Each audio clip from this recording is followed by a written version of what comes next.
Module 2.2, so we're going to be going through consultation in this section. So first up, the importance of a consultation. So performing a consultation is essential to provide a good service. So if you I've been to have my lashes done numerous times and they've not done a consultation.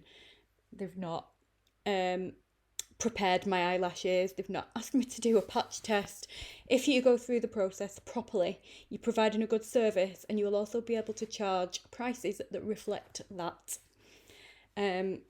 So it is essential to provide a good service. It's not something that you should skip. You'll be examining the client's eye area and the skin around the eyes and the eyelashes to check that they're eligible for the treatment, to check that they're healthy and everything's good to go. Make sure that it is safe to go ahead with the treatment. And you'll be explaining the treatment process to the client as well. So just tell them like how long it's going to be. It's worth noting as well, some people, when they speak, so your clients will want to talk to you during the treatment. Some people, when they speak, their entire face moves. So it might be worth explaining to them that if you ask them to stop talking, you're not being rude. Chewing gum as well, no chewing gum, because some people, their entire face moves if they're chewing gum. So that kind of thing. You'll be gaining an understanding as well of what the client expects from the treatment. In regards to what they expect, I find it really handy if they bring pictures, or if they show you online pictures of what they're expecting. Because you get some clients and they'll say, I want them really, really dramatic, so I don't need mascara on a night out, but I want them to look really natural, which literally doesn't make sense. So you need to get an understanding of what they're looking for. So as an example, I have a friend and she barely wears any makeup. She's really natural. She does a lot of sports. She went to have her eyelashes done for a wedding and she wanted them really natural, and they did these big caterpillars, which would look lovely on the right person, but it's just not what she expected. So definitely do ask for images of what your client is expecting, because not everybody wants the Kim K look. You'll also be asking the client a series of questions with regards to contraindications, which we're going to be covering in a chapter in a few minutes. I think it might be the next one.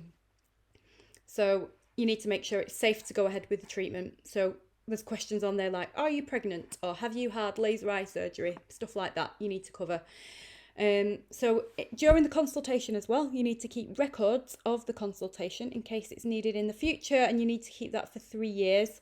So that we've got attached in the course a copy of an example consultation sheet. So don't skip the consultation. It only takes 5 minutes and nobody minds doing it. It does involve your client filling out a form, like I said, but nobody minds doing it. It only takes 5 minutes. And get yourself a nice little file and keep it organised.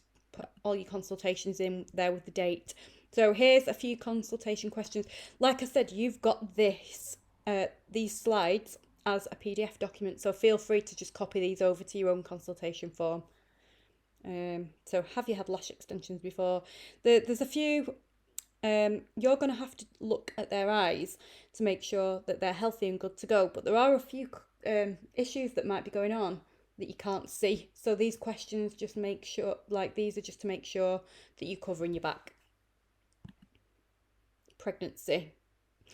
You shouldn't be applying lash extensions, to a client who is pregnant or has been pregnant in the last 6 months. So it used to be a year. A lot of insurance companies have clamped down on it.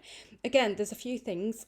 Check with your insurance, because it's been brought to my attention that there are some insurance companies that will allow you to treat people that are pregnant or have been pregnant. So check with your insurance with regards to that.